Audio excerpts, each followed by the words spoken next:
Big boss ಪ್ರಾರಂಭವಾಗಿ ಕೆಲವೇ ದಿನಗಳಾಗಿದ್ರೂ ಮನೆಯೊಳಗೆ ಈಗಾಗಲೇ ಗುಂಪುಗಳು ನಿರ್ಮಾಣವಾಗಿವೆ.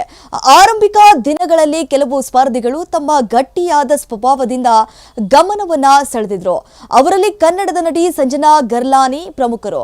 ಸುಮಾರು 12 ವರ್ಷಗಳ ಹಿಂದೆ ಕನ್ನಡದ ಮೊದಲ ಬಿಗ್ ಬಾಸ್ ಶೋನಲ್ಲಿ ಭಾಗವಹಿಸಿದ್ದ ಸಂಜನಾ ಇದೀಗ ತೆಲುಗು ಬಿಗ್ ಬಾಸ್ ಸೀಸನ್ 9ರ ಸ್ಪರ್ಧಿಯಾಗಿ ಮನೆಗೆ ಪ್ರವೇಶಿಸಿದ್ದಾರೆ. ಆದರೆ ಮೊದಲ ವಾರದಲ್ಲೇ ಮನೆಯಲ್ಲಿ ವಿರೋಧವನ್ನ ಎದುರಿಸುತ್ತಿರುವುದರ ಜೊತೆಗೆ ಸಾಕಷ್ಟು ಫೂಟೇಜ್ ಅನ್ನ ತಮ್ಮ ಖಾತೆಗೆ ಸೇರಿಸಿಕೊಂಡಿದ್ದಾರೆ. ಮನೆಗೆ ಒಟ್ಟು 13 ಮಂದಿ ಸ್ಪರ್ಧಿಗಳು ಪ್ರವೇಶ ಮಾಡಿರುವುದರಲ್ಲಿ ಸಂಜನಾ ಗರ್ಲಾನಿ ಹೆಚ್ಚು ಸಂಭಾವನೆ ಪಡೆಯುತ್ತಿರುವ 2ನೇ ಸ್ಪರ್ಧಿ ಅಂತ ಹೇಳಲಾಗ್ತಾ ಇದೆ. ಸೊ ಮೂಲಗಳ ಪ್ರಕಾರ ಅವರಿಗೆ ವಾರಕ್ಕೆ 2.75 ಲ್ಯಾಕ್ ಸಂಭಾವನೆ ಕೊಡಲಾಗ್ತಾ ಇದೆ ಅಂತ. ಅಂದ್ರೆ ದಿನಕ್ಕೆ ಸುಮಾರು 39,285 ರೂಪಾಯಿ ಲೆಕ್ಕ ಬರುತ್ತದೆ.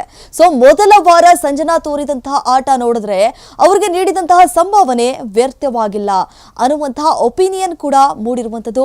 ಸಾಕಷ್ಟು ಡ್ರಾಮಾವನ್ನ ಸೃಷ್ಟಿ ಮಾಡಿದ್ದಾರೆ, ಎಲ್ಲರ ಗಮನವನ್ನ ಸೆಳೆದಿದ್ದಾರೆ. ಅವರ ಆಟದ ಶೈಲಿ ನೋಡಿದ್ರೆ ಕನಿಷ್ಠ 1 ತಿಂಗಳಾದ್ರೂ ಮನೆಯಲ್ಲಿ ಉಳಿಯುವಂತಹ ಸಾಧ್ಯತೆ ಇದೆ ಅಂತ ಹೇಳಲಾಗ್ತಾ ಇದೆ. ಹಾಗಿದ್ರೂ ಕೂಡ ಈ ವಾರಕ್ಕೆ ಸಂಜನಾ ನಾಮಿನೇಷನ್ಗೆ ಒಳಗಾಗಿದ್ದಾರೆ.